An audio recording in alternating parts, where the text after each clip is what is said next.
तो हमने virtual machine create की थी। तो वर्चुअल मशीन हमने कहाँ क्रिएट की थी? क्लाउड के ऊपर। सपोज हमारा ये अजूर क्लाउड है,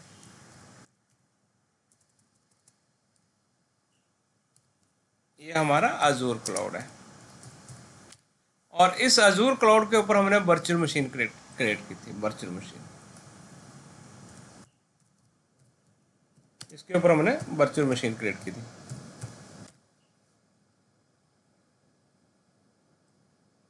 और उस वर्चुअल मशीन को हमने कहाँ पे एक्सेस किया था? यहाँ पे एक्सेस किया।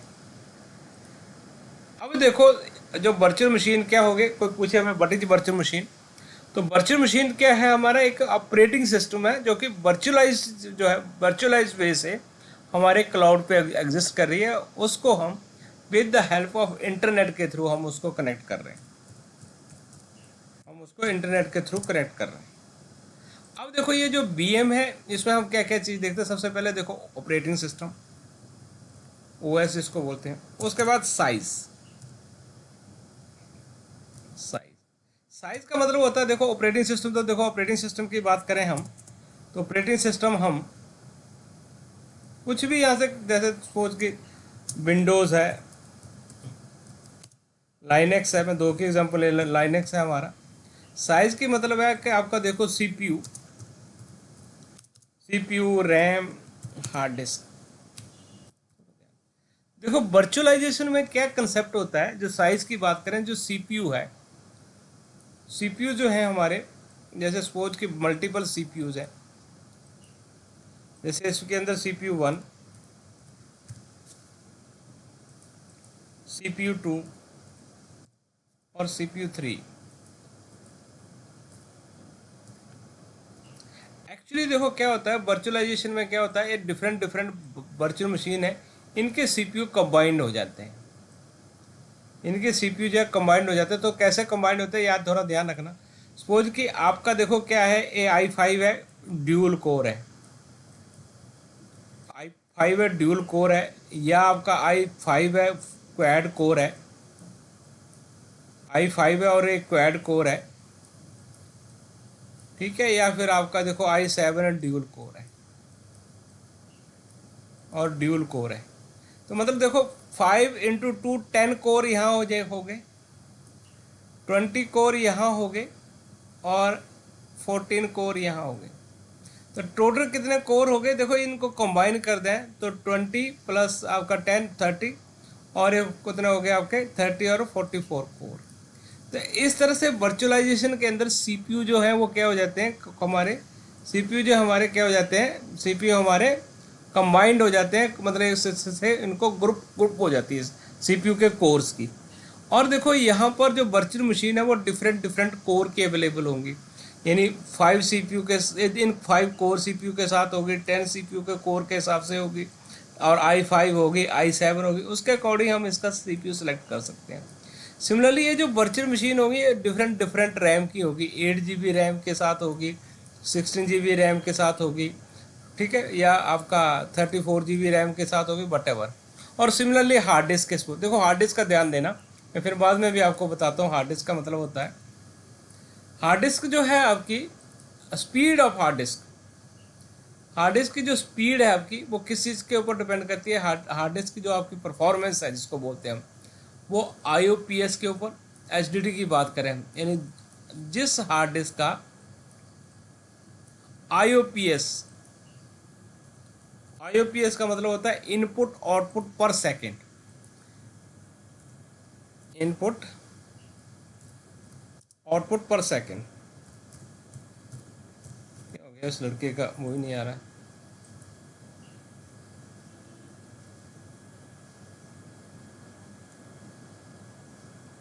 नेट नेट की प्रॉब्लम है अनूप, आपकी, आपका नेट स्लो चल रहा है।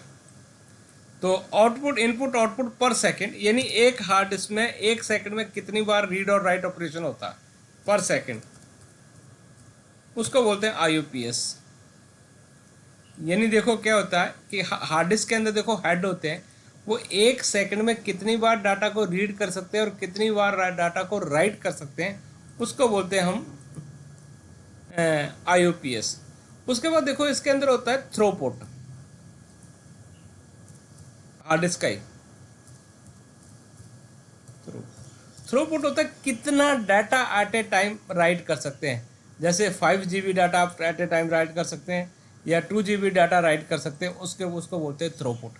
तो इस तरह से देखो डिफरेंट डिफरेंट साइज की हार्ड डिस्क जो है वो यहाँ पर आपको क्लाउड के ऊपर अवेलेबल होंगी, या डिफरेंट डिफरेंट साइज की वर्चुअल मशीन आपके पास अवेलेबल होगी। तो इनको बोलते हैं हम वर्चुअल मशीन। तो वर्चुअल मशीन की बात करें, बड़ी वर्चुअल मशीन। हेलो, आवाज़ आ रही है? हेलो अनूप, आवाज़ आ रही है अब? हाँ, मुझे आपकी नहीं आ रही है अनूप। देखो जिसको भी डिस्टर्बेंस हो वो मतलब चैट पे लिख दे। तो देखो Azzur virtual machine, what is Azzur virtual machine? Azzur virtual machine one और आपका several type on demand scalable computing resources. Yes, hello hello, कोई पूछ रहा कुछ?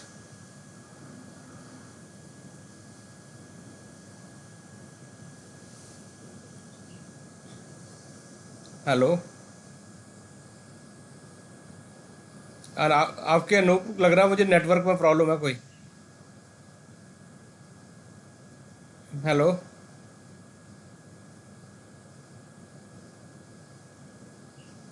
आपका किससे क्या ठीक है, आप देख, ठीक है।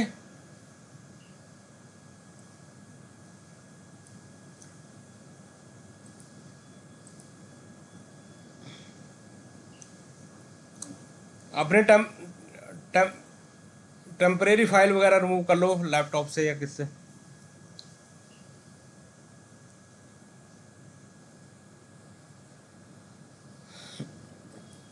तो देखो अब देखो ये जो IOPS की बात करें तो इस तरह से हार्ड डिस्क की परफॉर्मेंस होती है, तो उसके अकॉर्डिंग हम वर्चुअल मशीन यहाँ पर अवेलेबल होती है, इनकी वर्चुअल मशीन होती है। तो देखो वर्चुअल मशीन डिफरेंट डिफरेंट मतलब इसके लिए आप हमारे अकॉर्डिंग टू रिक्वायरमेंट, तो डिफरेंट डिफरेंट कैटेगरी की अवेलेबल है। आपको डेवलपमेंट टेस्ट के लिए चाहिए, एप्लीकेशन के लिए चाहिए, डेटा सेंटर के अकॉर्डिंग चाहिए, या ग्राफिक्स के लिए चाहिए, तो इसके अकॉर्डिंग डिफरेंट डिफरेंट टाइप की वर्चुअल मशीन जो अवेलेबल है आपकी। ठीक है, तो देखो जो वर्चुअल मशीन है ना, उनकी जैसे अलग अलग इन्होंने ना उनकी अलग अलग कैटेगरी है आपकी। जैसे आपका देखो क्या है कि आपका ये A0 है, या देखो ये हो गया ACU, जो ग्रुपिंग ऑफ जिसको बोलते हैं क्या, अजूर कंप्यूट यूनिट। तो ये जो ग्रुपिंग ऑफ CPUs है ये होते हैं इस तरह से 150 CPU, और ये इनके एक CPU में 1 पॉइंट कोर के हिसाब से ये इसके इस तरह से इसकी फैमिली होती है। अब देखो ये चीज़ फैमिली को डिफरेंट कैटेगरी में डिवाइड किया। यानी आपको जनरल पर्पज वाली मशीन चाहिए तो ये वाली B सीरीज़ D सीरीज़ में मिलेंगी। आपको कंप्यूट ऑप्टिमाइज जो कि बहुत फास्ट होती हैं वो आपको F सीरीज़ में मिलेंगी। मेमोरी जिसमें रैम ज़्यादा होती है उसको आपको कौन सी मिलेंगी, इस वाली सीरीज में मिलेंगी। स्टोरेज वाली इस वाले में मिलेंगी। ग्राफिक्स वाली इस सीरीज में मिलेंगी। और सबसे ज़्यादा हाई परफॉर्मेंस वाली जो आपको H सीरीज़ की मिलती है, और इसके अकॉर्डिंग इनके चार्जेस होते हैं। तो ये मैं आपको बता रहा था कि किस तरह से एक देते हैं। और इस चीज़ को देखो, आप किसी भी कोई भी वर्चुअल मशीन है इनके बारे में ये मैंने ये दिया हुआ है, इसको आप देखें तो इसके अकॉर्डिंग आपको देखो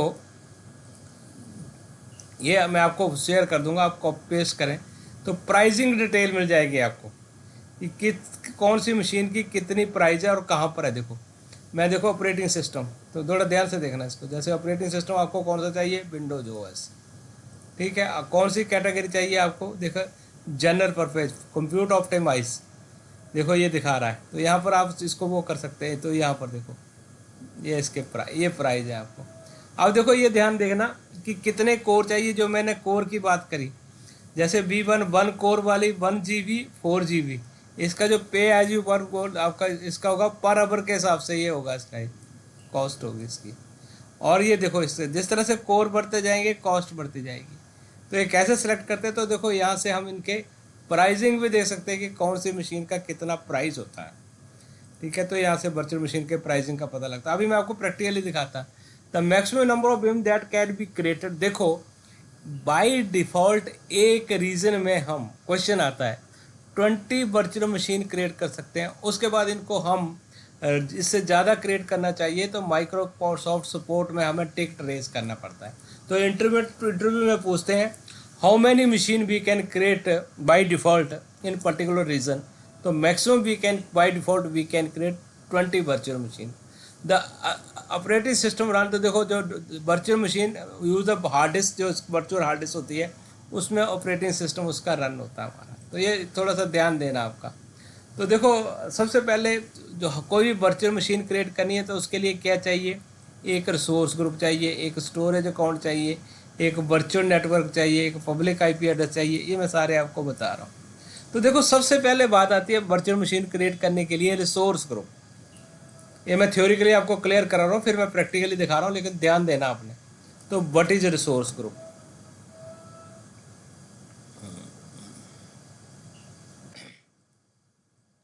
म्यूट कर लो अपने आप को आप।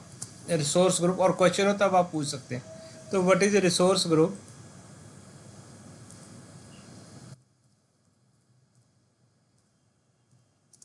देखो पहले मैं एक जनरल बेसिस समझाता हूँ आप।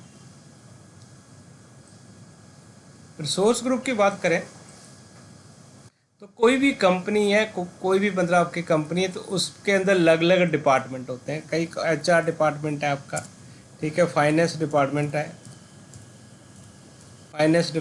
है, या इसका आईटी डिपार्टमेंट है, या इसका सेल्स डिपार्टमेंट है। अब देखो सपोज कि मेरे अलग अलग डिपार्टमेंट की अलग अलग मशीन्स हैं, यानी आपको एचआर मशीन की 20, मतलब देखो क्या है कि टोटल इन सारे डिपार्टमेंट जो है वो 1000 मशीन यूज कर रहे हैं। तो कोई भी चीज़ देखो 1000 जो है एक जगह मैनेज करना इजी नहीं है। तो इनको मैं 3-4 कैटेगरी में डिवाइड कर दिया। जैसे 250 मशीन एचआर डिपार्टमेंट की होगी, इनको मैनेज करना सेपरेटली आसान हो जाएगा। 250 फाइनेंस की हो गई, उसको आसान हो जाएगा। और माना 250 आईटी की है। तो देखो रिसोर्स ग्रुप क्या होता है? तो रिसोर्स ग्रुप एक कंटेनर है। क्या है? कंटेनर है एक। It is container. कोई हमसे पूछे कि बड़ी रिसोर्स ग्रुप एक कंटेनर है।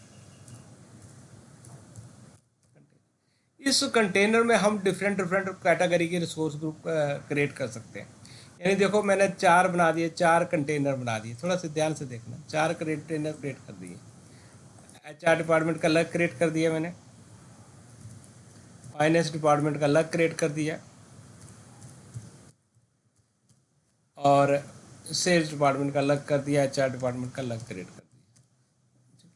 अब देखो इसके अंदर अलग अलग मशीन क्रिएट कर ली मैंने। सपोज कि आपके अंदर 50 मशीन मैंने यहाँ क्रिएट कर ली, सपोज 50 मशीन मैंने यहाँ पर क्रिएट कर ली, 50 यहाँ क्रिएट कर ली, और 50 यहाँ क्रिएट कर ली।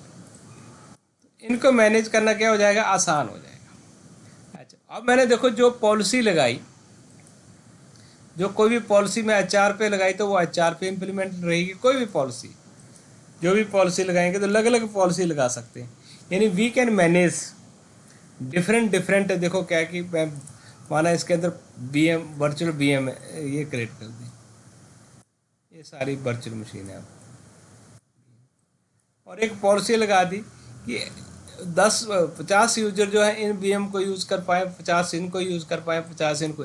और जो यूज़र इस वाले मशीन को यूज़ कर पा रहा है वो इसको ना कर पाए, या इसको ना कर पाए। तो इस तरह की पॉलिसी लगा सकते हैं हम। अलग अलग कंटेनर के लिए अलग अलग रिसोर्स, इस कंटेनर को बोलते हैं रिसोर्स ग्रुप। और इस कंटेनर में हम क्या क्या रिसोर्स कौन कौन सी क्रिएट कर सकते हैं? देखो ज़रूरी नहीं है इसके अंदर वर्चुअल मशीन ही हो, जो इसके अंदर रिसोर्स ऐड कर सकते हैं हम। थोड़ा ध्यान से देखना, जो रिसोर्स होती हैं हमारी रिसोर्स ग्रुप के अंदर, रिसोर्स जो हमारी अलग अलग होती हैं। जैसे सपोज कि आपकी वर्चुअल मशीन हो गई, बीएम हो गई, इसके अंदर स्टोरेज अकाउंट क्रिएट कर सकते हैं हम। अब पढ़ेंगे आगे क्या होता है जिसमें स्टोर करते हैं हम, स्टोरेज अकाउंट। इसके अंदर देखो वेब ऐप की अलग होगी, नेटवर्क की अलग होगी रिसोर्स। तो we can create different different resources in resource group. ये नहीं है कि देखो मैंने ऐसा डिपार्टमेंट, देखो कि मैंने एक रिसोर्स ग्रुप क्रिएट कर लिया एचआर नाम से, तो मैं क्या करूँगा, जो एचआर डिपार्टमेंट की बीएम भी इसी में क्रिएट करूँगा, इसका नेटवर्क भी इसी में क्रिएट करूँगा, ताकि इसका एक सेपरेट हो जाए हर चीज़। और इसका जो है मैं स्टोरेज अकाउंट भी इसी में क्रिएट कर दूँगा। इनकी ऐप सर्विसेज भी मैं यहीं क्रिएट कर दूँगा। तो मैं क्या करूँगा कि एचआर डिपार्टमेंट को पूरे के पूरे को एक डिफरेंट कैटेगरी में मैनेज कर लूँगा। तो this is a resource group, ये होता है रिसोर्स ग्रुप। दूसरा देखो, सपोज कि एचआर आपने देखो जैसे आईटी नाम का एक रिसोर्स ग्रुप क्रिएट कर दिया। ये रिसोर्स ग्रुप आपका कौन सा, आईटी नाम का, आपका आईटी का क्रिएट कर दिया। तो आप जो है आईटी नाम के रिसोर्स ग्रुप के इनसाइड दूसरा रिसोर्स ग्रुप नहीं क्रिएट कर सकते, यानी दूसरा हार्डवेयर का इनसाइड नहीं क्रिएट कर सकते आप, ठीक है। लेकिन जैसे क्या होता है कि एक फोल्डर क्रिएट कर दिया और इनसाइड द फोल्डर आप फोल्डर क्रिएट कर सकते हैं। लेकिन सिमिलरली यहाँ पर जब आपने रिसोर्स ग्रुप क्रिएट कर दिया तो रिसोर्स ग्रुप के अंदर आप दूसरा रिसोर्स ग्रुप नहीं क्रिएट कर सकते, एक नया ही क्रिएट करना है। इसको बोलते हैं नेस्टिंग। तो अब यहाँ से हमारे देखो क्या कंक्लूजन निकला कि what is resource group. Resource group जो होता है हमारा क्या होता है, एक ग्रुप होता है, कंटेनर होता है, in which we can manage different different resources in different different categories. This is resource group आपका। तो देखो रिसोर्स ग्रुप की बात करें आप तो ये मैं आपको स्लाइड से बताता हूँ, लेकिन आप ध्यान से इसको देखना कि रिसोर्स ग्रुप जो है वो क्या होता है। तो देखो मैंने समझा दिया आपको, तो पहले इसमें रिसोर्स ग्रुप आ गया। अब मैं आपको यहाँ से इसकी स्लाइड से दिखा देता हूँ। तो जो भी मैंने बताया आपको वही रिसोर्स ग्रुप का आपको मैं पढ़ के सुना देता हूँ जो हमने डिस्कस किया, लेकिन आपको डेफिनेशन पता होनी चाहिए इनकी। रिसोर्स ग्रुप, रिसोर्स ग्रुप क्या है आपका, रिसोर्स ग्रुप एक कंटेनर है that hold related resources for any Azure solution. The resource group includes those resources that you want to manage as a group. You decide how you want to allocate resources to a resource group based on that make the most sense for your. So you can manage different resources in different categories in a resource group. Each resource must be, देखो Azzur के अंदर कोई भी resource हम without resource group नहीं create कर सकते। ये रिसोर्स ग्रुप is simply a logical construct that group multiple resources together so they can be manage as a single entity. ठीक है, जिस तरह से for example resources that share a similar life cycle such as resource, जैसे similar type के resources, जैसे मैंने आपको एग्जांपल दिया एचआर डिपार्टमेंट की, फाइनेंस डिपार्टमेंट की, we can manage this is. तो what is resource group, tightly coupled container multiple और सिमिलर टाइप ऑफ। तो एक रिसोर्स ग्रुप को डेटाबेस भी क्रिएट कर सकते हैं, वर्चुअल मशीन भी क्रिएट कर सकते हैं, ठीक है। This is resource group. Every resource group must exist and one and only one resource. देखो कोई भी रिसोर्स जो है वो एट ए टाइम एक ही रिसोर्स ग्रुप की मेंबर हो सकती है। Resource group can span region, यानी रिसोर्स ग्रुप के अंदर हम जो रिसोर्सेज हैं थ्रू आउट वर्ल्ड ऐड कर सकते हैं, और सिर्फ ऑनर जो उसका मतलब जिसको एडमिनिस्ट्रेटिव राइट्स हैं वही रिसोर्स ग्रुप क्रिएट कर सकता है। तो ये रिसोर्स ग्रुप की है आपकी डेफिनेशन, एक क्वेश्चन है आपका। तो रिसोर्स मैंने बता दिया, रिसोर्स ग्रुप क्या होते हैं। रिसोर्स प्रोवाइडर अलग होते हैं, वर्चुअल मशीन होती हैं, वो प्रोवाइडर जो है विंडोज़ है, लाइनक्स है, इस तरह से। और उनको ग्राफिक्स मोड से भी क्रिएट कर सकते हैं और कमांड लाइन से भी क्रिएट कर सकते हैं। तो इसमें लिखा हुआ है, तो बार बार मैंने इसको एक्सप्लेन किया हुआ है ये। तो ये तो सबसे पहले देखो मैं आपको क्रिएट करके दिखा रहा हूँ प्रैक्टिकली रिसोर्स ग्रुप। तो आप लॉग इन करके देखो, उसके बाद फिर मैं वर्चुअल मशीन क्रिएट करूँगा, जो मैंने आपको साइज़ बताए उन साइज़ को डिस्कस करेंगे, और फिर जाके जो है हम अगला, पहले तो हम अपने लॉग इन करते हैं अपने अकाउंट में। हाँ चला गया। तो सबसे पहले आप जाओ portal.azure.com।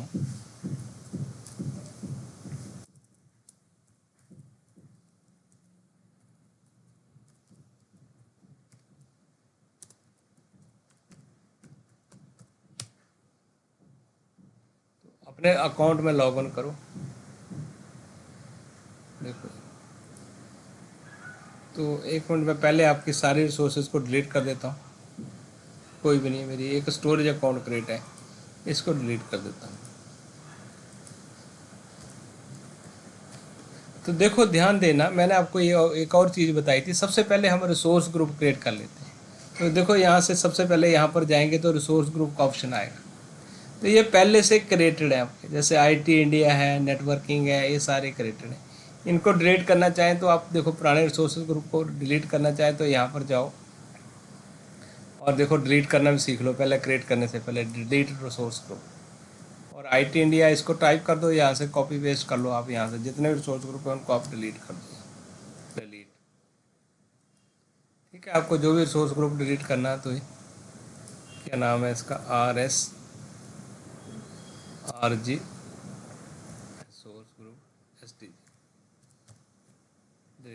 जो भी स्टोर सोर्स ग्रुप आपको जो है वो क्रिएट करना है, यहाँ से डिलीट कर दो उसको, सेल्स डिपार्टमेंट।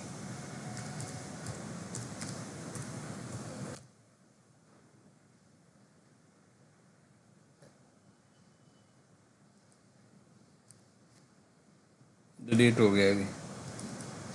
तो मैंने जो जो क्रिएट किए थे पहले वो पुराने वाले मैंने डिलीट कर दिए। देखो जैसे हम किसी भी रिसोर्स को डिलीट करते हैं तो देखो यहाँ पर, तो यहाँ पर उसका देखो यहाँ पर आपके नोटिफिकेशन आ जाती है, ठीक है, अलर्ट आ जाता है कि आपका डिलीटिंग हो गया और डिलीट हो गया प्रॉपरली। तो यहाँ पर पूरा पूरा आपका आ जाएगा, ठीक, कितने सक्सेस हो गए कितने फेल हो गए, तो डिलीटिंग आपकी जो है वो प्रोसेस में चल रही है।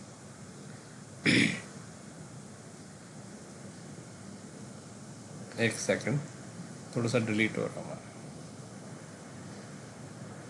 फिर मैं आपको बिल्कुल फ्रेश क्रिएट करके दिखाता हूँ, फिर ध्यान देना। एक हो गया डिलीट,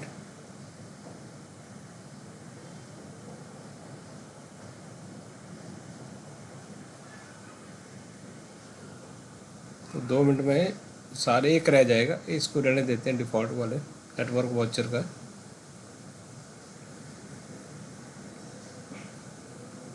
तो समझ आ रहा है आपको? यस मसरूर समझ आ रहा है? हाँ जी अनूप, समझ आ रहा ना?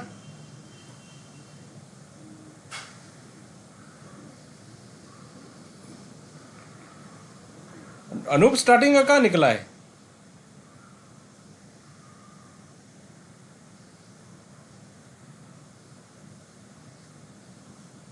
नहीं नहीं स्टार्ट, अच्छा अच्छा, नहीं नहीं, मैं दोबारा से आपको देखो सारे हाँ हाँ, ठीक है ठीक है। अब देखो आपका ये सारे रिसोर्स ग्रुप डिलीट हो गए। अब देखो यहाँ पर सोर्स ग्रुप आपके सारे क्रिएट हो गए, आपके डिलीट हो गए। सो अब देखेंगे तो एक छोड़ा मैंने, बाकी आप देखेंगे तो सिर्फ एक रिसोर्स ग्रुप रहा, ये मतलब किसी रीजन से छोड़ा मैंने। अब सबसे पहले देखो हम रिसोर्स ग्रुप क्रिएट करते हैं, क्योंकि अजूर के अंदर बिना रिसोर्स ग्रुप के कोई भी रिसोर्स हम क्रिएट नहीं करते। तो रिसोर्स ग्रुप में गए, क्लिक किया और क्रिएट में गए, और क्रिएट में गए तो यहाँ पर मैं रिसोर्स क्रिएट कर रहा हूँ। तो देखो सबसे पहले हम अपनी सब्सक्रिप्शन सेलेक्ट करते हैं, तो मेरी फ्री सब्सक्रिप्शन है, और सोर्स ग्रुप का नाम देना चाहते हैं। जैसे सपोज कि मैं आज क्रिएट करना चाह रहा हूँ कि माई IT, या कुछ भी नाम देते हो, IT 45 के, आज की डेट है 27 डेट के हिसाब से। अब देखो मैंने एक और बताया कि हम रिसोर्स ग्रुप थ्रोट मतलब ग्लोबली कहीं भी रीजन, किसी भी रीजन में क्रिएट कर सकते हैं। तो ये है आपका, देखो यहाँ पर कहाँ क्रिएट करना चाहते हैं, जहाँ इसके जो है डेटा सेंटर्स अवेलेबल हैं आपके, ठीक है। तो देखो मैं यहाँ इसको सेंट्रल इंडिया में क्रिएट कर लेता हूँ। ये हमारा एशिया पैसिफिक में जाते हैं और इसको हम सेंट्रल इंडिया में क्रिएट कर लेते हैं। अब सेंट्रल इंडिया में क्रिएट कर लिया तो देखो यहाँ पर जाते हैं, तो यहाँ पर कोई टैग देना चाहते हैं कुछ भी, मैं मतलब IT हार्डवेयर के लिए क्रिएट करना चाहता, सॉफ्टवेयर क्रिएट करना चाहता, तो इसका एक डिफरेंट टैग भी दे सकते हैं, लेकिन अभी मैं नहीं दे रहा हूँ, बाद में भी दे सकता हूँ। उसके बाद देखो इसको नेक्स्ट करो, इसको रिव्यू करो और क्रिएट कर लो। तो सबसे पहले तो हमारा क्या हो गया, देखो एक IT27 नाम से सोर्स ग्रुप क्रिएट हो गया। अब मैं वर्चुअल मशीन की बात जो मैंने अभी आपको समझाया, वर्चुअल मशीन क्रिएट करो, ठीक है। तो अब देखो वर्चुअल मशीन की बात करते हैं, तो वर्चुअल मशीन क्रिएट करते हैं आपके। मैं आज 2 वर्चुअल मशीन क्रिएट करके दिखाऊंगा आपको, विंडोज़ की भी और लाइनक्स की। तो सबसे पहले तो देखो आपको सब्सक्रिप्शन, मेरे पास एक ही सब्सक्रिप्शन है जो कि ये है। उसके बाद देखो रिसोर्स ग्रुप, आपको कौन से रिसोर्स ग्रुप, सपोज के हमारे पास मल्टीपल रिसोर्स ग्रुप होते हैं, IT वाले, सेल्स वाले, तो मैं इसको IT27 एक ही है। वर्चुअल मशीन का जो नाम देना चाहते हैं, वर्चुअल मशीन BM1 दे दी मैंने आपको। यहाँ पर देखो आपको वर्चुअल मशीन कहाँ क्रिएट करनी है। अब जरूरी नहीं है कि जिस रीजन में रिसोर्स ग्रुप हो उसी रीजन में मुझे वर्चुअल मशीन क्रिएट करनी है। वी कैन क्रिएट स्पैन, जो पूरे का था ग्लोबली स्पैन वर्ल्ड को सपोर्ट करती है हमारी, यानी throughout world we can create in any region, किसी भी रीजन में वर्चुअल मशीन क्रिएट करते हैं। जरूरी नहीं है कि आपका सेंट्रल इंडिया में तो सेंट्रल इंडिया में क्रिएट करना। अभी अवेलेबिलिटी ऑप्शन और सिक्योरिटी टाइप, सॉरी आपका जो ये हम बाद में डिस्कस करेंगे। देखो सिक्योरिटी डिफरेंट टाइप की होती है, जिसके अकॉर्डिंग सर्टिफिकेट लगाते हैं, तो मैं एक स्टैंडर्ड सिक्योरिटी इसके लिए यूज़ कर रहा हूँ। अब जो मैंने आपको बताया था कि इमेजेस, ऑपरेटिंग सिस्टम। तो यहाँ पर देखो ऑपरेटिंग सिस्टम जो हमारे पास बहुत टाइप के, मतलब आपके अलग अलग इसकी जो ऑपरेटिंग सिस्टम्स की लिस्ट है। जैसे Windows server 2019 data centre general 1, यहाँ से भी सिलेक्ट करें तो विंडोज़ के आ रहे हैं, और आपके ये आ रहे हैं सर्वर 2019 जो कि आपका इसके लिए स्मॉल हार्ड डिस्क चाहिए, छोटे हार्ड डिस्क लिस्ट करेगा कि उससे अकॉर्डिंग चाहिए, सेंटोस चाहिए। इस तरह से देखो हमारे पास आप देखें तो पूरी इमेजेस देख सकते हैं। आपको कितनी मार्केट प्लेस में जाएंगे तो आपको यहाँ पर ऑपरेटिंग सिस्टम की लिस्ट मिल जाएगी जो माइक्रोसॉफ्ट पर अजूर प्रोवाइड करता है। तो मैं यहाँ पर विंडोज़ में जाऊँ तो विंडोज़ के भी कितने ऑपरेटिंग सिस्टम जो है यहाँ पर आपको अवेलेबल होंगे। जैसे 2012 की बात करें, 12 के अवेलेबल है, 16 के अवेलेबल है, ठीक है, 19 के अवेलेबल है। देखो ये जैसे 2000 देखो कोर होते हैं, एक होते हैं आपके, देखो ये एक तो होता है विद आपका जनरल 1 वाले होते हैं, जनरल 2 वाले होते हैं, एक होते हैं आपके कोर जो कि कमांड लाइन पे चलते हैं। ठीक है, जो कमांड लाइन पे चलते हैं उनको भी आप एक्सेस लिख सकते हैं। स्मॉल हार्ड डिस्क चाहिए आपको तो, या आपको कमांड लाइन वाला चाहिए, या आपको कौन सा चाहिए उसके अकॉर्डिंग जो आपका ये ले सकते हैं। स्मॉल डिस्क वाला चाहिए, ठीक डिस्क वाला चाहिए, ये सारे आपके देखो ये है कि अलग अलग जो है आपके हाइपरवाइजर के साथ चाहिए। तो यहाँ पर देखो अकॉर्डिंग टू आवर रिक्वायरमेंट उसके अकॉर्डिंग अपना ऑपरेटिंग सिस्टम जो है हम सेलेक्ट कर सकते हैं। आपने कोई भी देखो सपोज की सिलेक्ट कर लिया यहाँ से आपने, ठीक है, सेलेक्ट कर लिया। ज़रूरी नहीं है आपका 16, सॉरी मैंने 19 सेलेक्ट करना था तो 16 सेलेक्ट हो गया, आपको यहाँ से दोबारा फिर चेंज कर सकते हैं। आपको कौन सा चाहिए, 19 चाहिए, ठीक है। तो डाटा सेंटर 19 भी आप दोबारा से आप यहाँ से चेंज कर सकते हैं कि आपको कौन सा चाहिए, विंडोज सर्वर 2019। तो ये है देखो यहाँ से जो आपको उबुंटू चाहिए, आपको सेंटोस चाहिए, आपको रेड हैट चाहिए, उसके अकॉर्डिंग अपना ऑपरेटिंग सिस्टम सेलेक्ट कर सकते हैं। ठीक है, एक देखो क्या होता है अजूर स्पॉट इंस्टेंसेस। इसमें क्या होता है कि स्पॉट इंस्टेंसेस में देखो कुछ जो क्या होते हैं यहाँ पर ये अवेलेबल कि कुछ जो है स्पॉट का होता है एक तरफ से, देखो जैसे मतलब क्या होता है बिडिंग होती है, सेल लगी होती है कि ये वाले जो है जो कॉन्फ़िगरेशन है, साइज़ जो है वो आपके कुछ लेस प्राइस पे अवेलेबल है, तो आप उनको सेलेक्ट कर सकते हैं। तो इस वजह से आपके प्राइस कम होंगे। ये देखो, तो आपको ये वाले चाहिए तो इसके अकॉर्डिंग आपको प्राइस है। तो कई बार क्या होता है कि अलग अलग रीजन्स पे कई बहुत सारे लोग जो डाटा सेंटर को एक्सेस नहीं कर रहे होते, या जैसे अपनी मतलब देसी भाषा में बोले सामान नहीं बिक रहा हो, बड़े दिनों से पड़ा, तो उसकी हम सेल लगा देते हैं। तो यहाँ पर स्पॉट इंस्टेंसेस वो होते हैं जो कि आपको लेस प्राइस पे मिल जाते हैं। ठीक है, तो उसको भी आप सेलेक्ट कर सकते हैं स्पॉट इंस्टेंसेस में। ठीक है, तो अभी मैंने देखो क्या कर लिया, जो एक सिलेक्ट कर लिया, कौन सा 2 GB या 1 GB जो भी सिलेक्ट करना चाहें वो सिलेक्ट कर सकते हैं। अब देखो जैसे विंडो इंस्टॉल करते हैं तो आपको टेस्ट 45 यूज़र का नाम देते हैं। आप जो भी यूज़र का नाम मैंने टेस्ट 45 देना चाहते हैं, और उसका पासवर्ड और जो भी आप कॉन्फ़िगर करना चाहते हैं, ये चीज़ें हम डिस्कस कर चुके हैं। लेकिन अब देखो हमारा लेक्चर स्टार्ट हो गया फर्स्ट, तो मैं डिटेल में बता रहा हूँ। और यहाँ पर देखो इसको मुझे रिमोट डेस्कटॉप ऐसे इसको मशीन को एक्सेस करना है तो इसके लिए पोर्ट अलाउ करना पड़ता है। रिमोट डेस्कटॉप के लिए पोर्ट होता है RDP पोर्ट होता है, ठीक है। और नेक्स्ट करके इसमें मैं नेक्स्ट कर रहा हूँ। अब देखो यहाँ पर मैंने बताया था अभी आपको स्टार्टिंग में, हार्ड डिस्क की स्पीड जो है वो डिपेंड करती है। तो देखो ये प्रीमियम बहुत फास्ट होती है, स्टैंडर्ड उससे कम, IOPS स्टैंडर्ड के कम होते हैं, HDD के और भी कम होते हैं। तो अभी मैं डिफ़ॉल्ट ही ले रहा हूँ। नेटवर्किंग अभी हमने डिस्कस नहीं किया, तो डिफ़ॉल्ट नेटवर्किंग यूज़ कर रहा हूँ मैं। और एक वर्चुअल मशीन जैसे हम क्रिएट करते हैं 1 बाय 1 हम डिस्कस करते जाएंगे। और इसको क्रिएट कर लिया, एक विंडोज़ की मशीन मैंने क्रिएट कर ली। एक मैं लाइनेक्स की मशीन भी क्रिएट करके दिखाता हूँ अभी आपको।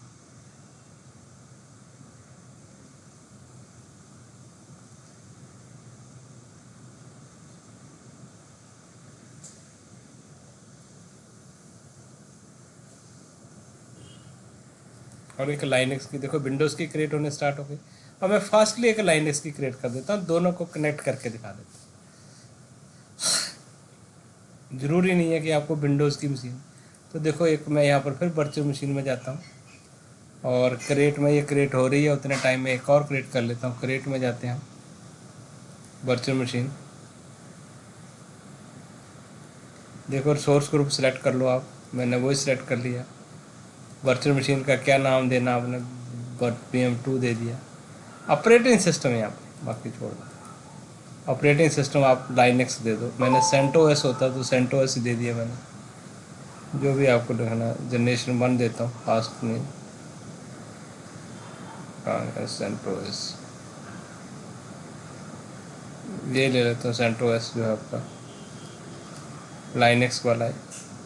अब देखो जो लाइनेक्स आता है वो आरडीपी प्रोटोकॉल के ऊपर वर्क नहीं करता, वो एसएसएच के ऊपर वर्क करता, तो एसएसएच पोर्ट नंबर आ रहा है वहाँ। विंडो जो आरडीपी आता तो आरडीपी आ रहा है। यूज़र नेम आप जो भी देना चाहते हैं, मैंने टेस्ट 45 भी दे दिया, और पासवर्ड आप जो भी देना चाहते हैं पासवर्ड दे दिया।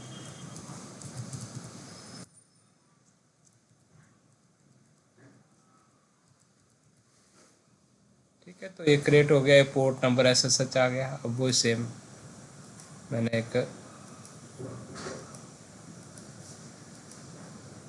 लाइनक्स की जो ऑपरेटिंग सिस्टम भी मैंने स्टार्ट कर दिया। तो ये बहुत ही आपकी जो है एक मैं इम्पोर्टेंट टॉपिक जो है आपका एक बता दिया मैंने। और आज मैं बहुत ही इम्पोर्टेंट चीज़ जो है इसके अंदर डिस्कस करूँगा पूरी डिटेल में हम।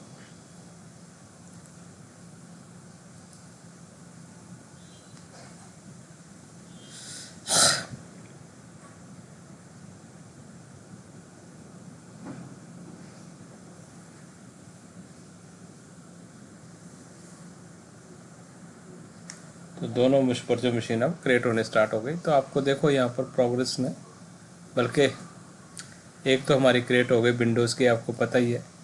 तो विंडोज़ की वर्चुअल मशीन क्रिएट हो गई हमारी यहाँ पर। अब देखो हम पब्लिक आईपी से, इसको ज़रूरी नहीं है यहीं से डाउनलोड करें, तो यहाँ से इसका जो पब्लिक आईपी है इसको टाइप यहाँ पर देखो रन में जाओ और टाइप करो MSTSC, और ये पब्लिक आईपी इसका पेस्ट कर दो, जो पब्लिक आईपी है इसका उसको पेस्ट कर दो आप, जो भी पब्लिक आईपी है इसका ही, और कनेक्ट करो, तो यहीं से आ जाएगा। ज़रूरी नहीं है डाउनलोड ही करना, तो इसको आप ऐसे भी कनेक्ट कर सकते हैं। तो मेरी फर्स्ट वर्चुअल मशीन जो वो कनेक्ट हो गई आरडीपी प्रोटोकॉल। तो दूसरी भी क्रिएट हो गई हमारी, जो वर्चुअल फर्स्ट है तो देखो विंडोज़ की वर्चुअल मशीन है, और दूसरी जो है हमारी किसकी है,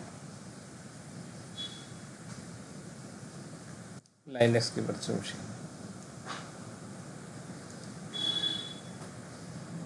अब मैं देखो एक दो चीज़ आपको डिस्कस करने जा रहा हूँ, बहुत ही इंपॉर्टेंट, ध्यान देना इस चीज़ को। और ये लाइनक्स की है, एक विंडोज़ की आ गई और एक लाइनक्स, दूसरी लाइनक्स की आ जाएगी। तो वर्चुअल मशीन में दोबारा जाते हैं तो अभी दूसरी भी क्रिएट हो गई होगी।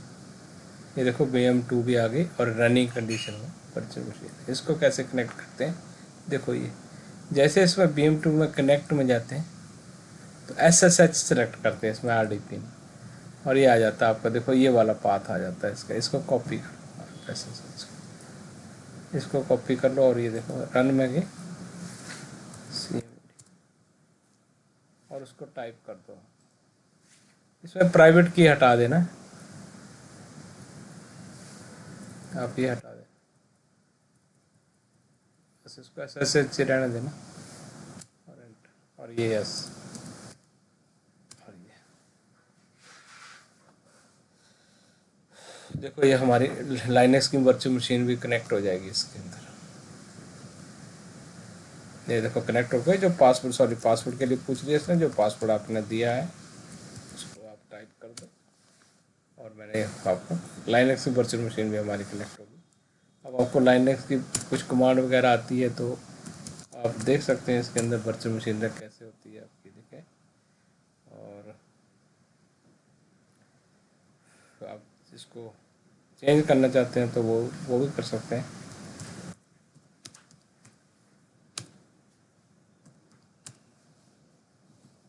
लाइनक्स की कुछ कमांड आपको आती हैं तो आपको, वैसे ज़रूरी नहीं है आपको आना लाइनक्स, तो आपका ये सारी इसके अंदर डायरेक्टरी वगैरह होती हैं इसकी, तो ये विंडो लाइनक्स की मशीन है। अब देखो एक चीज़ मैं आपको बता रहा हूँ, जैसे विंडोज़ की मशीन है या लाइनक्स की मशीन है, इसको मैंने यहाँ पर जो है कोई अभी देखो इसमें यहाँ पर जाएँ तो विंडोज़ की मशीन की कॉन्फ़िगरेशन कैसे चेक करते हैं हम, तो सर्वर मैनेजर में जाते हैं हम इसके, और ये इसके लोकल सर्वर में जाएं हम, इसके लोकल सर्वर पे क्लिक करते हैं हम, तो आपको दिखाता हूँ कि इसकी कॉन्फ़िगरेशन क्या है। इसकी 8 GB रैम है और इतने हार्ड डिस्क है इसकी, 142.5 GB की हार्ड डिस्क लगी हुई है। और जो CPU है वो ये वाला CPU है, 2.30 GHz का है। आपको ये वाला CPU आपके पास है इसके लिए। आपको देखो इसके अंदर आपने क्या किया कि बहुत ही इंपॉर्टेंट डाटा टाइप कर दिया कुछ। देखो बाय डिफ़ॉल्ट जो भी वर्चुअल मशीन आपकी जो है क्रिएट होती है, उस वर्चुअल मशीन में 2 ड्राइव आती हैं, एक C ड्राइव और एक D ड्राइव। C ड्राइव में क्या होता है, ऑपरेटिंग सिस्टम, और आपका जैसे इसके अंदर आपने कोई फोल्डर बना दिया इम्पोर्टेंट 1, C ड्राइव। इसके अंदर जो डेटा है वो परमानेंट स्टोर रहता है, यानी मशीन को स्टॉप करके भी स्टोर भी हम रीस्टार्ट भी स्टॉप करके दोबारा से इसको स्टार्ट करते हैं तो डाटा आपका ये जो डाटा एज इट इज़ रहेगा। टेम्परेरी डिस्क में जो डाटा होता है वो टेम्परेरी होता है। टेम्परेरी का मतलब है कि जैसे आपने देखो इसके अंदर टेम्प2 नाम का क्रिएट कर दिया, यानी मशीन को स्टॉप कर दिया, रीसाइज कर दिया, तो ये डाटा आपको नहीं मिलेगा। लेकिन C ड्राइव में आपको डेटा जो है एज इट इज़ रहेगा। तो मैंने आपको स्टार्टिंग में क्लाउड की एक डेफिनेशन दी थी। अब सपोज कि ये मशीन जो है जिसका जो कॉन्फ़िगरेशन है 8 GB रैम या इसका CPU मेरे लिए सफिशेंट नहीं है, लेकिन डेटा मेरे लिए बहुत ही इंपॉर्टेंट है।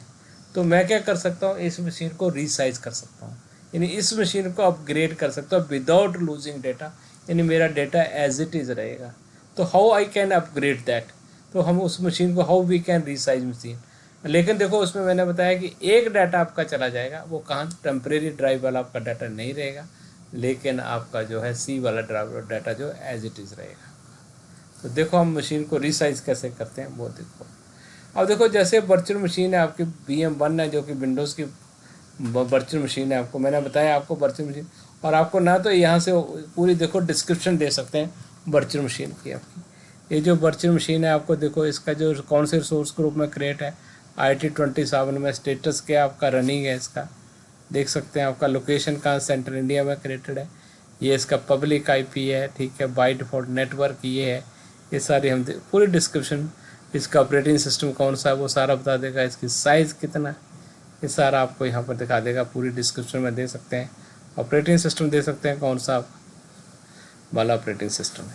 अब देखो आप ये मशीन आपको सफिशेंट नहीं है, यानी आपको 8 GB, आप now you required machine with 4 CPU और 16 GB रैम, या आपका जो भी आप जो कॉन्फ़िगरेशन आपको चाहिए उसके अकॉर्डिंग चाहिए, लेकिन आपका डेटा एज इट इज़ रहना चाहिए।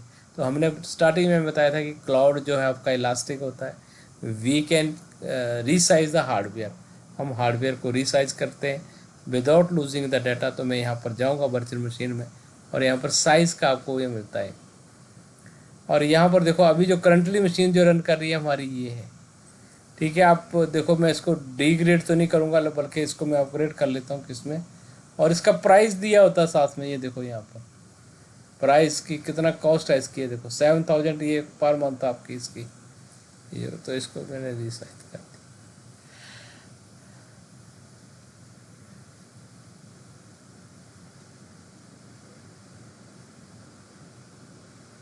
देखो ये वाला साइज़ जो है अभी इसके अंदर अवेलेबल नहीं है, तो मैं कौन सा ले लूँ इसको, ये ले लेता हूँ।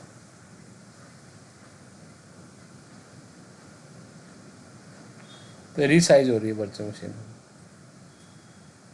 ये बात है, लेकिन डेटा एज इट इज़ रहना चाहिए हमारा। रीसाइज होने में थोड़ा सा टाइम लगता है।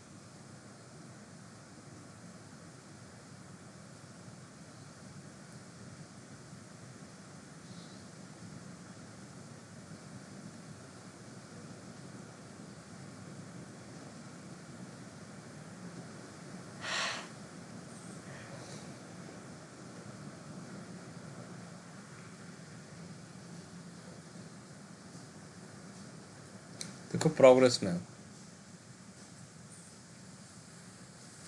रिसाइजिंग वर्चुअल मशीन हो गया। अब देखो इसमें जाओ वर्चुअल मशीन में, ठीक है, और ये एक बार देखो इसको मैं स्टॉप कर लेता हूँ और स्टार्ट कर देता हूँ, क्योंकि वो देखो स्टॉप नहीं होगी तो वो आपका टेम्परेरी डाटा लॉस नहीं होगा। तो इसलिए मैं इसको स्टॉप किया और फिर स्टार्ट करता हूँ। देखो यहाँ पर इसका साइज अभी भी 8 GB आ रहा है, या इसको मैंने चेंज किया साइज इसका।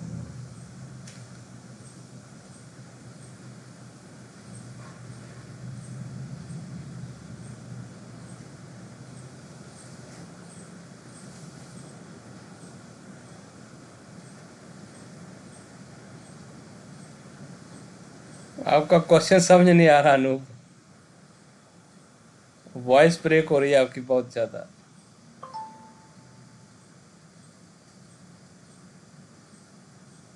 अब देखो रिसा, इसको मैं स्टार्ट कर देता हूँ। देखो ये सारी क्लाउड की ब्यूटी है, देखो आप, जो कि हम ऑन प्रोमाइसिस पे नहीं कर पाते थे सारा कुछ भी।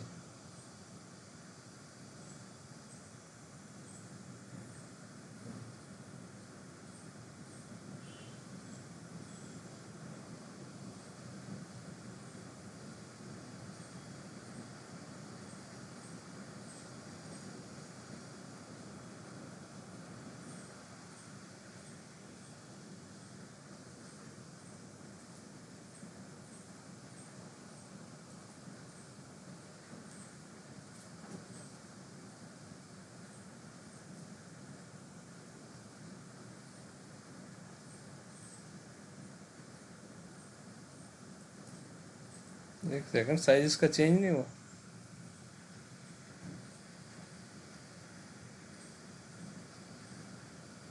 ये लिया ना मैं, हो जाएगा चेंज अभी। मेरी 16 GB रैम आना चाहिए इंस्टेड ऑफ। ये आगे देखो साइज इसका चेंज हो गया। अब इसको कनेक्ट करो आप, और डेटा आपको एज इट इज चाहिए।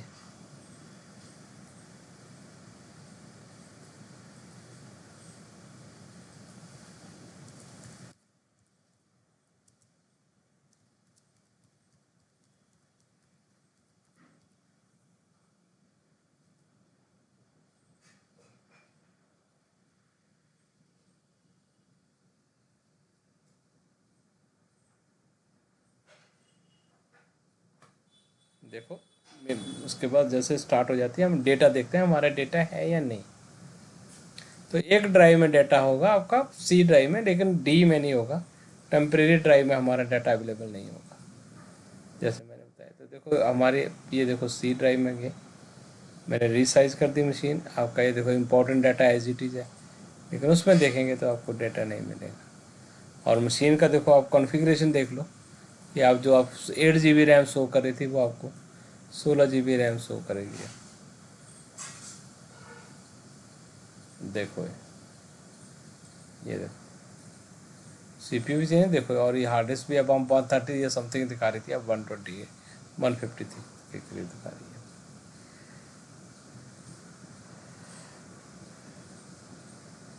है। समझ आया कुछ? अंजिम मसरूर, यस, बोलो कुछ। क्लियर है?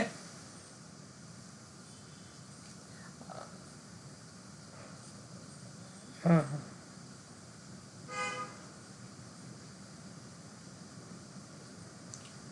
हाँ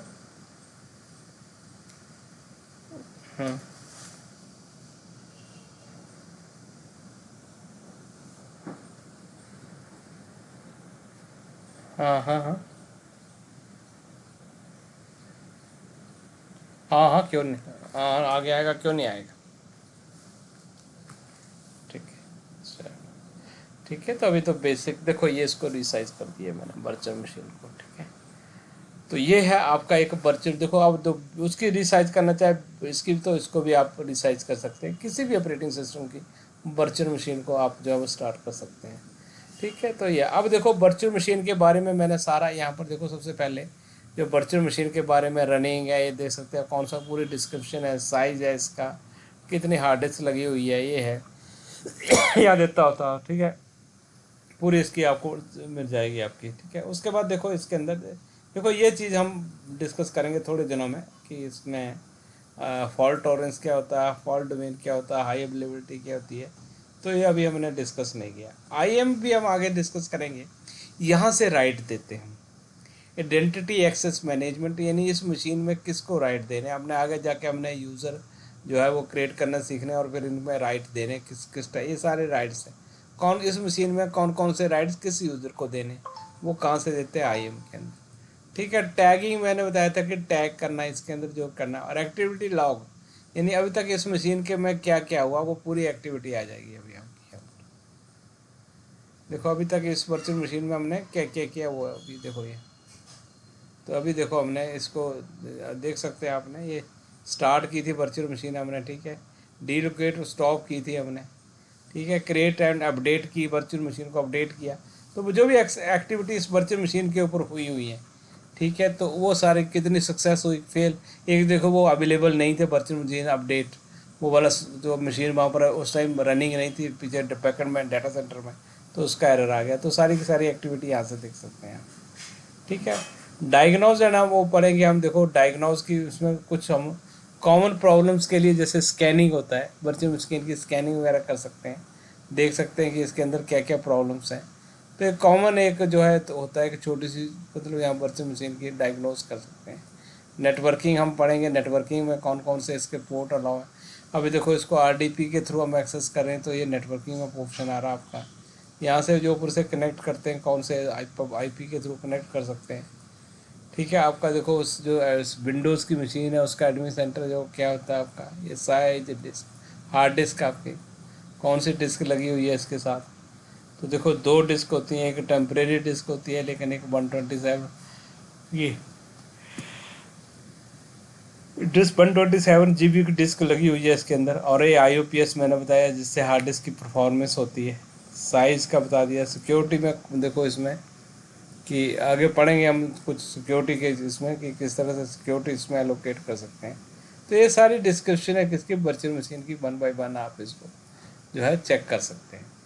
अब देखो मैं जो नया टॉपिक स्टार्ट करने जा रहा हूँ वो बहुत ही इम्पोर्टेंट टॉपिक स्टार्ट करने जा रहा हूँ, जो इसके अंदर जो है वर्चुअल मशीन जस्ट हमें क्रिएट करने आ गई और वर्चुअल मशीन के ऊपर पता लग गया।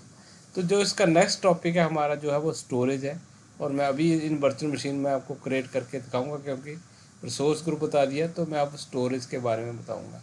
लेकिन अभी स्टोरेज अकाउंट नहीं बताऊंगा, देखो अभी मैं स्टोरेज के बारे में बता रहा हूँ। तो देखो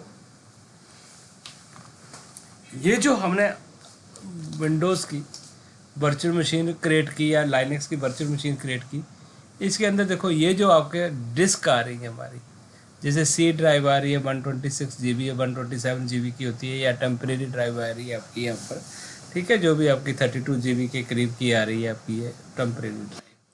ये जो स्टोरेज है हमारा, ठीक है, ये स्टोरेज ये डिफ़ॉल्ट है। अब इसमें देखो कोई आपने एक्सटर्नल हार्ड डिस्क जो आपने ऐड करनी है, इनके साथ जो स्टोरेज होता है हमारी जो वर्चुअल मशीन के साथ जो स्टोरेज होता है उस स्टोरेज को क्या बोलते हैं हम, डैश। तो यहाँ पर हम थोड़ा सा स्टोरेज के बारे में बात करते हैं। तो पहला जो होता है इसके अंदर जो स्टोरेज होता है ये वाला देखो, इसको बोलते हैं डैश। डैश का मतलब होता है डायरेक्ट अटैच या डायरेक्ट अटैच्ड स्टोरेज।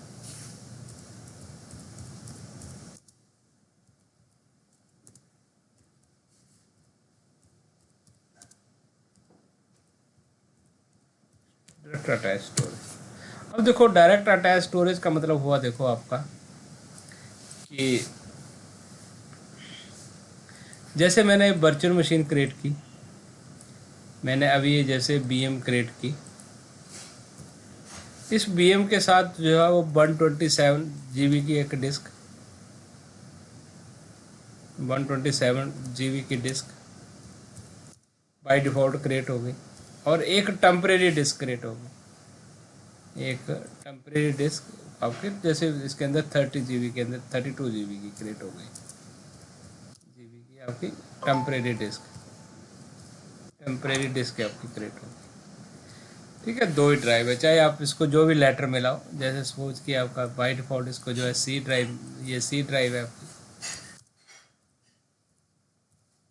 और ये आपकी D ड्राइव है।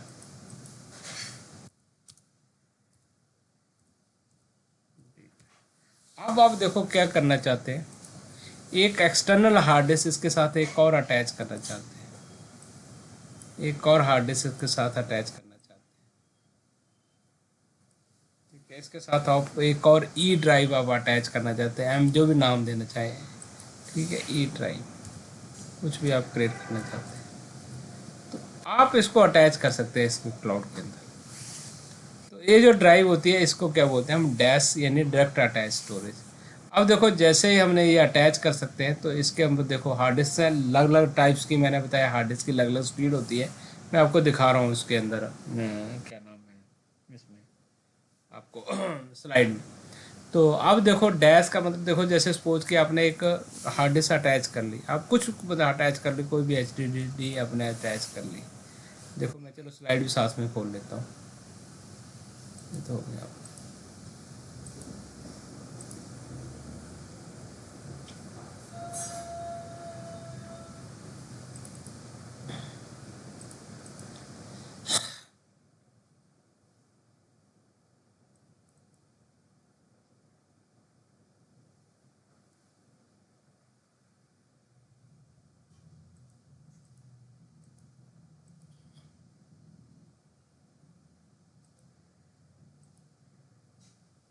देखो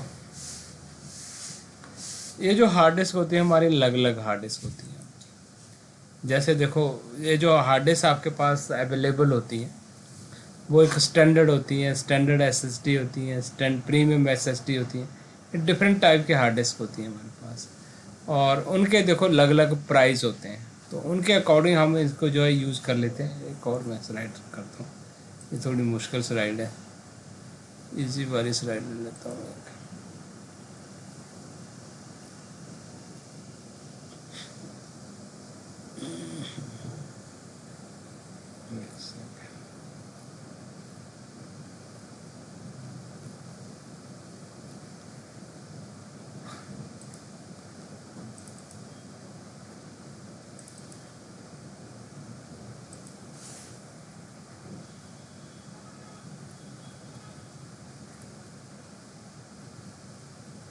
थोड़ा सा इसको मैं एक्सप्लेन कर देता हूँ ध्यान से।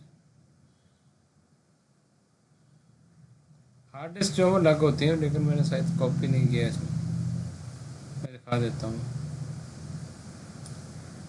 मैं वैसे क्रिएट कर देता हूँ।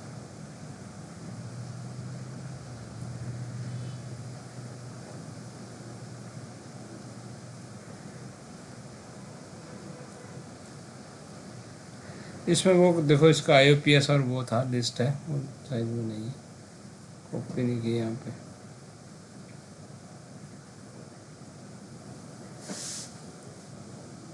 तो देखो जो हार्ड डिस्क होती है हमारी, नहीं है तो मैं यहाँ बता ही देता हूँ। तो ये जो हार्ड डिस्क होती हैं, ये हार्ड डिस्क की जो है अलग अलग आपकी 2 GB की होगी, जो एक्सटर्नल आपके कितने भी चलना चाहे, जितने भी आपके डिफरेंट साइज़ की होगी। जैसे जैसे इसका साइज़ इंक्रीज होता जाएगा, देखो हार्ड डिस्क जो आपको अवेलेबल होंगी, या तो देखो HDD अवेलेबल होंगी या आपको SSD अवेलेबल होगी। जो HDD होती हैं वो मैग्नेटिक स्टोरेज होती हैं आपकी, और उसकी जो परफॉर्मेंस है कम होती है आपकी। हार्ड डिस्क देखो जो हार्ड डिस्क ड्राइव होती हैं आपकी, एक HDD होती है और एक SSD होती है। SSD में डिफरेंट टाइप्स की होती हैं। तो देखो हम जैसे जैसे इसका साइज़ इंक्रीज करते जाते हैं, तो हार्ड डिस्क की जो परफॉर्मेंस चेक होती है वो मैंने उस पहले स्टार्टिंग में बताया, IOPS के ऊपर और थ्रोपुट के ऊपर। जितना जिस हार्ड डिस्क का साइज होगा उसके अकॉर्डिंग जो उसका IOPS और थ्रोपुट बढ़ता जाएगा और उसकी परफॉर्मेंस बढ़ती जाएगी, और उसके अकॉर्डिंग जो है उसका प्राइस बढ़ता जाएगा। तो देखो जैसे ही मैं कोई हार्ड डिस्क यहाँ पर अटैच कर लेता हूँ, कोई भी हार्ड डिस्क मैंने यहाँ अटैच कर ली, तो उसको उसके बाद देखो उसको फॉर्मेट करना पड़ता है, फॉर्मेट करना पड़ता है यानी रेडी टू यूज़ करना पड़ता है। तो देखो विंडोज़ की मशीन की बात करें तो विंडोज़ में हम फॉर्मेट करते हैं, तो विंडोज़ के अलग अलग फाइल सिस्टम होते हैं, FAT32, NTFS और REFS। FAT32 NTFS और REFS लेटेस्ट है। तो मोस्टली हम जो यूज़ करते हैं जिसमें सिक्योरिटी होती है, NTFS ही यूज़ करते हैं। यदि आपका फाइल साइज बहुत बड़ा तो REFS में जा सकते हैं आप, लेकिन मोस्टली एंड फॉर्मेट का मतलब है कि हार्ड डिस्क को आपने क्रिएट करना ready to use, you have to create so that you can use the hard disk, तो उसको फॉर्मेट करना पड़ता है।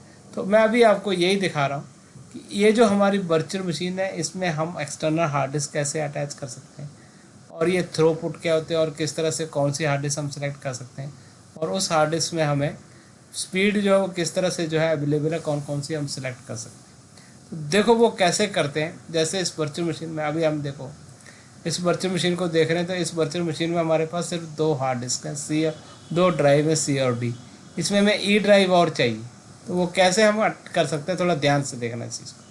देखो फिर हम कहाँ पर गए, अपने पोर्टल पर गए, यानी जो भी हमारा अजूर का पोर्टल है उसमें गए और अपनी वर्चुअल मशीन को सिलेक्ट किया।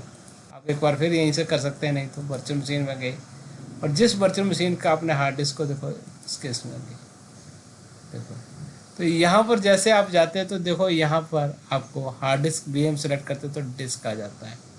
तो यहाँ पर बाय डिफ़ॉल्ट आपकी डिस्क जो 127 GB ही दिखा रही है। आपको एक नई हार्ड डिस्क जो वो क्रिएट करनी है, तो देखो उसके लिए आपने क्या करना है, create and attach a new hard disk. ये देखो यहाँ पर मैं आपको बता रहा हूँ, देखो अब देखो यहाँ पर जो हार्ड डिस्क आपने क्रिएट करनी है उसका नाम दे देना। जैसे आपने दे दिया डिस्क ए ही दे दिया इसका नाम। अब देखो आपको किस टाइप की हार्ड डिस्क चाहिए, प्रीमियम चाहिए, ये मैं अभी थोड़ी देर में बता रहा हूँ, स्टैंडर्ड चाहिए, प्रीमियम सबसे फास्ट होती है। और देखो जैसे जैसे इसका साइज बढ़ता जाएगा वैसे वैसे इसके IOPS इनपुट आउटपुट पर से, जैसे आप 4 GB ले रहे हैं तो आपका ये आ रहा है 120, और मैक्सिमम थ्रूपुट कितना आ रहा, और सपोज आप 100 GB लेते हैं आप, तो देखो 100 GB के साथ IOPS भी बढ़ गया और इसका थ्रूपुट भी बढ़ गया आपका। ठीक है, आप सपोज कि आपको 4 GB लेते हैं, देखो 120, और ये देखो इसका आ रहा है IOPS। ठीक है, जब आप 10 GB लेते हैं तो आपका ये भी यानी 120 फिक्स है आपका। देखो ठीक है, जैसे आपने देखो ये 40 GB लिया तो ये भी ठीक है, सॉरी 40 GB क्यों नहीं आ रहा है, तो ये 240 हो गया आपका। ये 20 GB लिया आपने, तो ध्यान देना आपने 20, तो आपका 120 रह रहा है। ठीक है, जैसे आपने देखो 21 लिया तो भी है, आपने 30 लिया तो चेंज, 25 लिया, थोड़ा ध्यान ध्यान से देखना इसको, कुछ वैल्यू इनकी फिक्स है आपकी, तो भी 120 है आपका। ये 30 लिया आपने तो भी 120 है, 31 लिया आपने, कुछ चेंज होना शुरू हो जाता है, 40 या 40 से स्टार्ट हो जाता है चेंज होना। ये देखो अब चेंज हो गया, 35 लिया आपने, तो देखो ये इस तरह से जैसे जैसे साइज बढ़ता जाएगा IOPS बढ़ते जाएंगे आप। ठीक है, तो इस तरह से ले सकते हो। तो मैंने यहाँ पर देखो आपको दिखाने के लिए सिर्फ 2 GB का छोटा सा लिया आपका। ठीक है, तो कह रहा है कि एटलीस्ट डाटा बस 4 GB तो लो, पहले हो जाता था अब नहीं क्रिएट हो रहा कुछ टाइम से, तो एटलीस्ट 4 GB मुझे लेना ही पड़ेगा। तो ये, और मैंने इसको देखो हार्ड डिस्क मेरी क्रिएट हो गई और इसको सेव कर लिया। तो कितने GB की क्रिएट हो गई, 4 GB की हार्ड डिस्क में, और ये इस मशीन में आ जाएंगे। अब देखो इस मशीन में थोड़ा ध्यान से देखना है इसको, मैं अभी आपको अपलोड करता हूँ, आज का वीडियो जरूर देखना, यदि आपने पिछले नहीं भी अटेंड किए हैं तो भी इसको जो है आपका क्लियर हो जाएगा। देखो अब मेरी हार्ड डिस्क अटैच हो गई इसके साथ, सक्सेसफुली अटैच हो गई। अब मैं वर्चुअल मशीन में दोबारा से जाता हूँ, तो अभी आपको नहीं दिखेगी यहाँ पर। अब आपको देखो इसके लिए क्या करना है, यहाँ पर रन में जाना है और एक कमांड देनी है diskmgmt.msc, यानी डिस्क मैनेजमेंट .msc बोलते हैं इसको, diskmgmt.msc। ओके, ये कमांड देनी है आपको, और देखो जैसे सेकंड हार्ड डिस्क आपकी और आ गई और नीचे आ जाएगी। ये देखो आगे 4 GB। इसको देखो क्या करना है, आपने अनएलोकेटेड है, इसको फॉर्मेट करना है रेडी टू यूज़, मैंने जैसे बताया। तो ये देखो 4 GB को यहाँ पर कौन सा ड्राइव लेटर देना, नेक्स्ट कर दिया, और कौन से इसमें NTFS में फॉर्मेट कर लेते हैं और फिनिश। तो देखो आपकी एक हार्ड डिस्क क्रिएट हो गई आपकी। यहाँ पर देखो आप दोबारा देखेंगे और इसके साथ आपको दिखेगी भी यहाँ।